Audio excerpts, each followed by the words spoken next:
Baghdad में माँ बेटी मिलाद पढ़ रही है, झूम के सुभान अल्लाह। माँ बेटी तिलावत किया बेटी ने, माँ समाज कर रही है। उसके बाद माँ ने कहा बेटी एक नात पर नबी की, एक नात पर नबी की। बेटी ने कसीदा बुर्दा पढ़ना शुरू कर दिया। भाई जबान अरबी है, कसीदा बुर्दा बेटी ने सुनाना शुरू किया। बेटी ने नात पढ़ा नबी की, और नात पढ़ने के बाद अब माँ करी कि मैं बयान कर रही हूँ तू सुन। अब वो माँ मुस्तफा जाने रहमत की जो हदीस है माँ को याद थी, वो हदीस है वो बयान करना शुरू कर दिया है। एक हदीस बयान किया, दो हदीस, तीन हदीस, चार हदीस, पांच हदीस, दसों हदीस बयान करती चली जा रही है। बेटी झूमती जा रही है, दिल ही दिल में सोचती जा रही है कि मेरे माँ के राज का पर्दा तो आज खुल रहा है। माँ ने मुझे जन्म दिया है, मगर मुझे पता नहीं था कि मेरी माँ को इतनी हदीस इतनी हदीस याद है। हदीस पढ़ने के बाद उसकी माँ ने मुस्तफा के मोजज़ात बयान करना शुरू कर दिया कि मुस्तफा का मोजज़ा ये था, मुस्तफा का मोजज़ा ये था, मुस्तफा का मोजज़ा ये था। मोजज़ात बयान करने के बाद नबी की विलादत का जिक्र बयान करना शुरू कर दिया। उसकी माँ ने मुस्तफा आए थे तो कायनात में अंदाज ये था, मुस्तफा के आने की अदा ये थी, आने का वक्त ये था, आने की घड़ी ये थी। बयान करते करते रात का दोपहर गुजर गया। बयान करते करते रात का 2:30 से ज्यादा वक्त हो गया, शहरी का वक्त। माँ तिलावत बयान करते करते बेटी के चेहरे की तरफ देखी तो उसे लगा कि इसका चेहरा कुछ नींद का गलबा का असर हो रहा है। तो माँ ने गुफ्तगू को रोका, बात को रोक दिया बयान करने को, और कहा बेटी से कि बेटी ऐसा कर, जा तू ताजा वजू करके आ। क्या करके आ? ताजा वजू करके आ। तुम ताजा वजू करके आके बैठो, उसके बाद मैं जाऊंगी ताजा वजू करूंगी। फिर फजर का वक्त हो जाएगा, दोनों माँ बेटी सलाम पढ़ के नमाज़े फजर पढ़ के सोएंगी। अल्लाह, हम मिलाद क्यों मनाएं? बात ये ना, तो सोचेगा हम मिलाद क्यों मनाएं, मिलाद मनाने से हमें मिलता क्या है? बेटी उठी, माँ कमरे के अंदर, गरीब की झोपड़ी में कितना मकान होता है, एक कमरा रहने का, थोड़ा सा आंगन। लोगों के बड़े बड़े महल होते हैं ना, तो उसमें अलग अलग उनका रूम होता है, drawing room, sitting room, kitchen room, guest room, ये रूम, वो रूम। गरीब के घर में एक झोपड़ी एक आंगन है, बस यही उनकी कुल कायनात है। मिट्टी का घर है, मिट्टी की आंगन है, मिट्टी के दरो दीवार उनके हैं।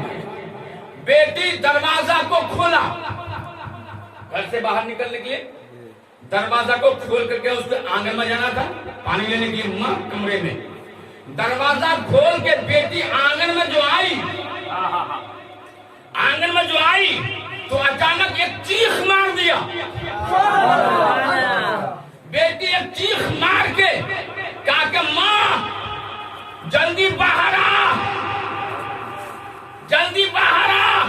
अब एक जवान लड़की आंगन में डर के चिल्लाए तो बूढ़ी माँ के दिल की कैफियत का आलम क्या होगा? भाई फितरत है इंसान की, माँ घबरा जाएगी। ये कहते कहते बेटी कमरे में वापस, माँ के सामने बेटी के चेहरे का रंग उतरा हुआ है। माँ ने पूछा क्या हुआ, क्यों इतनी घबरा गई हो, इतनी डर का है, खौफ का है तेरे चेहरे पर, बात क्या है? बेटी ने कहा कि जरा कमरे से बाहर, अब इस घर से बाहर निकल के आंगन में तो देख, उसके बाद बताना। माँ भी धीरे धीरे पीछे पीछे बेटी के दरवाजे से बाहर निकली है। आंगन में आई तो क्या देखी, निगाह पड़ी है, आंगन में एक ज़ईफ शख्स झुका झुका उसके आंगन में खड़ा है, उसकी कमर झुकी झुकी है। वो बूढ़ा ज़ईफ नूरानी चेहरे वाला उसके आंगन में खड़ा है। ज़ईफा की निगाह जब उस ज़ईफ इंसान पे पड़ी, ज़ईफा भी चिल्ला उठे, ए मेरे पीरो मुर्शिद अब्दुल कादिर। तकबीर, नारे रिसालत, अहले सुन्नत, जश्न ईद मिलादुन नबी, बासाने गौसे पाक, अस्ल के आला हज़रत। वाह वाह, ए मेरे शेख अब्दुल कादिर, आप यहाँ कैसे आ गए? आपको मुरीदा का ख्याल कैसे आ गया? गरीब की झोपड़ी में कैसे आ गए? आप मेरे आंगन की जमीन में छुप छुप के क्या कर रहे हैं? आप मेरे आंगन में यहाँ क्या कर रहे हैं? अब्दुल कादिर जिलानी ने फरमाया, ओ मेरी मुरीदा, आज गौसे आजम इतना कह रहे हैं, वो औरत देख रही है कि गौसे आजम कभी उसके आंगन की मिट्टी को बोसा दे रहे हैं, कभी उनकी चौखट को चूम रहे हैं, कभी दरो दीवार को चूम रहे हैं। अब ज़ईफ़ा परेशान हो गई, कहा मेरे शेख आप मेरे आंगन को क्यों चूम रहे हैं? मेरे आंगन तो कोई सोने का आंगन नहीं है, मेरे घर में कोई मार्बल और बेहतरीन टाइल्स लगा हुआ नहीं है, कोई चूमने की चीज नहीं है, आप चूम क्यों रहे हैं? जनाबे सैयदना शेख अब्दुल कादिर जिलानी ने फरमाया, ओ मेरी मुरीदा, मैं तेरे आंगन की जमीन को इसलिए नहीं चूम रहा हूँ कि ये मिट्टी है, बल्कि अभी अभी आमना के लाल का गुजरिया अभी अभी तशरीफ ले रहे हैं। मैंने नबी के नक्शे पाक को चूम रहा हूँ, मुर्तज़ा के निशाने कदम को चूम रहा हूँ। मिलाद क्यों मनाते हैं? साहिबे मिलाद घर में जलवा फरमा।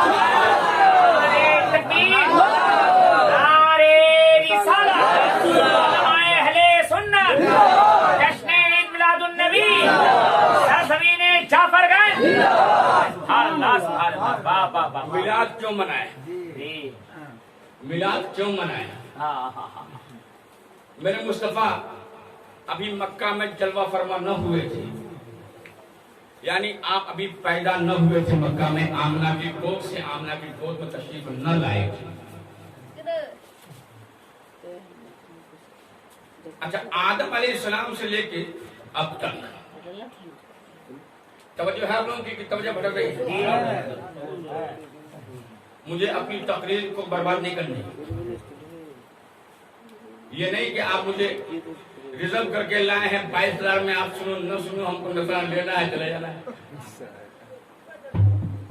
मुझे जब मैं आया हूं तो मैं चाहता हूं कुछ आप मुझसे लाएं, ताकि मेरा आना भी फायदामंद हो जाए और आपका भी आना फायदामंद हो जाए। आदम अलैहिस्सलाम से लेके मेरे आका तक कमो बेश 1,24,000 अंबिया दुनिया में तशरीफ लाए। पढ़े लिखे लोग भी तवज्जो दें, जो पढ़े लिखे नहीं है वो भी तवज्जो दें, चूंकि मैं कोई भारी भरकम उर्दू नहीं बोल रहा हूँ, आसान ज़बान में तकरीर हो रही है। इसलिए भी अगर आप के दिमाग में मेरी बात कबूल न करें और आप दिमाग में न उतार पाए तो मुझे ही उतार लीजिएगा, ऐसे कुछ तो करके जाइएगा। 1,24,000 कमोबेश अंबिया दुनिया में तशरीफ लाए। उनके बाद फिर सहाबा का दौर चला, ताबईन का, मुफस्सिरीन का, मुहद्दिसीन का, उलमा रब्बानीन का, औलिया कामिलीन का। आदम से लेके अब तक, अभी से लेकर सुबह क़यामत तक की बात मैं नहीं करूंगा, क्योंकि मैं वो अपने बाद वाली जिंदगी में जानता ही नहीं क्या होगा। लेकिन जब तक मैं हूं और जो मैं तारीख जानता हूं, तमाम लोग मुझे ईमानदारी से बताएं कि क्या किसी नबी, मेरे नबी को छोड़कर, किसी नबी, किसी वली, किसी सहाबी की पैदाइश का दिन हम लोग मनाते हैं? आदम की पैदाइश का दिन मालूम है? शीश, नूह, इब्राहिम, इस्माइल, लूत, यहया, जकरिया, मूसा, ईसा, हत्ता के जिसका मालूम है साहब सिद्दीक़ अकबर, उमर फारूक, उस्मान गनी, मौला अली, हसन हुसैन, गौसे आजम, शहीद नवाज, मखदूम सिन्ना, आला हजरत, किसी की पैदाइश का जश्न मनाते हैं लोग? नहीं। मुस्तफा को छोड़कर सबका उर्स मनाते हैं। बात समझ रहे हो तो सुभान अल्लाह कहें, वरना मुझे लगे कि मुझे ये नुक्ता यहाँ नहीं उठाना चाहिए, मुझे ये न लगे कि मुझे ये बात यहाँ नहीं करनी चाहिए। तमाम औलिया, उलमा, सुलहा, शुहदा सबका उर्स मनाते हैं। उर्स उनका मनाया जाता है जिनकी इंतकाल की तारीख लेके चलते हैं। इंतकाल की तारीख पर उर्स मनाया मनाते हैं सुन्नी हजरत, किसी की विलादत का जश्न नहीं। दुनिया में ये रस्म चला आ रहा है कि दुनिया में हर पैरोकार के मानने वाले, हर रहबर के पीछे चलने वाले अपने अपने पीरों मुर्शिद रहबरों का उर्स मनाते हैं, मगर या रसूल अल्लाह, लोग आपका उर्स नहीं मनाते, मुस्तफा का हम उर्स नहीं मनाते। यानी तारीख विसाल लेकर नहीं चलते, तारीख वफात लेकर नहीं चलते, हम मुस्तफा की तारीख विलादत लेकर चलते हैं, ताकि दुनिया वालों को ये मालूम हो जाए कि मुस्तफा की पैदाइश भी मुअजिज़ा है।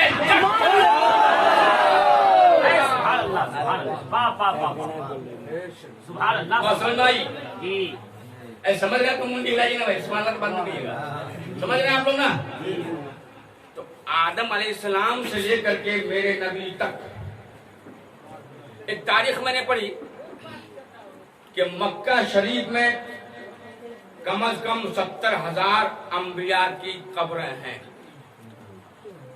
70,000 नबियों के मजार हैं मक्का में, कब्रें हैं। ये 70,000 नबी वो हैं जो अपने अपने एरिया से हिजरत करके मक्का आए थे, मक्का आए थे। उन्हें पता था कि मक्का में अब्दुल्ला के घर आमना की कोख से अल्लाह का आखिरी महबूब जन्मगर होने वाला है। एक तमन्ना लेके आ गए थे मक्का शरीफ, नबी तमन्ना लेके आए मक्का शरीफ, और जब तक बाहयात रहे ज़ाहिरी जिंदगी में इंतजार करते रहे मेरे तेरे नबी का। ये लोग मेरे तेरे नबी का नबी इंतजार करते रहे, अल्लाह के महबूब का वो नबी इंतजार करते रहे। और जब उनके विसाल की घड़ी आई तो अपने चाहने वालों से कहा कि जब मैं इंतकाल कर जाऊं तो मुझे मक्का ही में दफन करना, मक्का से बाहर नहीं, मक्के में दफन करना। यहां तक के 70,000 अंबिया नबी वहां दफन है। आखिर इन अंबियाए किराम ने मक्का में हिजरत करके आके मक्का में कयाम किया और इंतकाल के बाद भी मक्का ही में दफन होना गवारा किया। आखिर वजह क्या? चला जाता हूं, आखिर बात क्या थी कि अंबियाए किराम दूसरी जगह से हिजरत करके मक्का आए और यही दफन होना चाहे। इस रात से पर्दा उठाया कुछ अहले मोहब्बत ने, अहले इश्क वफा ने इस रात से पर्दा उठाया कि जो अंबियाए किराम मक्का आए और फिर बाद विसाल मक्का ही में दफन हुए, उसकी सिर्फ एक ही वजह थी। उनकी तमन्ना ये थी कि चलते हैं मक्का, अगर मेरे जमाने में मोहम्मद मुस्तफा आ गए तो जियारत कर लूंगा, जियारत कर लूंगा, और अगर ना आए मेरी जिंदगी में तो अपने बाद वालों को वसीयत करूंगा कि वहीं दफन करना, कभी न कभी मुस्तफा तो मक्का ही में आएंगे। ये आना तय है कि अब्दुल्ला के घर में आमना का लफ्ते जिगर आएगा मक्का ही में, इसलिए मुझे दफन करो मक्का में। कि 40 साल ऐलान नबूवत से कबल की जिंदगी, 13 साल ऐलान बाद की जिंदगी, 53 साल मेरा नबी रहेंगे मक्का में। तो जब गुजरेंगे तो कभी ना कभी उनका कदम हमारी कब्रों के ऊपर से गुजर जाएगा।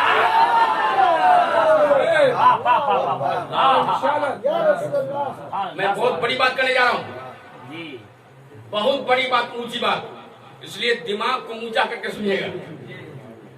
बहुत ऊंची बात करने जा रहा हूं। नबी की तमन्ना देखें, ख्वाहिश, अंबिया की तमन्ना क्या है कि वहां दफन इसलिए होना चाहते हैं कि कभी न कभी अल्लाह के महबूब का कदम मक्का की गलियों से, यहाँ की फिजा से, यहाँ की हवा से, यहाँ के दरो दीवार से गुजरेंगे मुस्तफा, तो निशाने कब्र तो बाकी न रहेगा, मगर हो सकता है कि मुस्तफा का कदम उस मिट्टी पे पड़ जाए जिसके नीचे नबी दफन है। नबी के दर्जे को कोई पहुंच सकता है? गैर नबी नबी के दर्जे को कभी नहीं पहुंच सकता, कोई सहाबी नबी नहीं पहुंच सकता। और सहाबी का दर्जा, फिर ताबीन का दर्जा, फिर तबे ताबीन का दर्जा, औलिया कामिलीन का दर्जा, उलमा का दर्जा। हम लोग कितने गुनहगार हैं, हम लोग कितने गुनहगार हैं कि हम लोग किसी के दर्जे के बराबरी की बात तो कर ही नहीं सकते, कर ही नहीं सकते। अंबिया तमन्ना क्या किया कि नबी का कदम कम से कम हमारी कब्रों के ऊपर से गुजर जाए। एक बात ये आप ज़हन में एकदम रखिए अभी, और एक बात मैं जो करने जा रहा हूं वो सुनिए। अच्छा, आप लोग के इलाके में कोई लोग मरते हैं कि नहीं? क्या भी हम तो सुनते कि हमारे इलाके में लोग मरते हैं।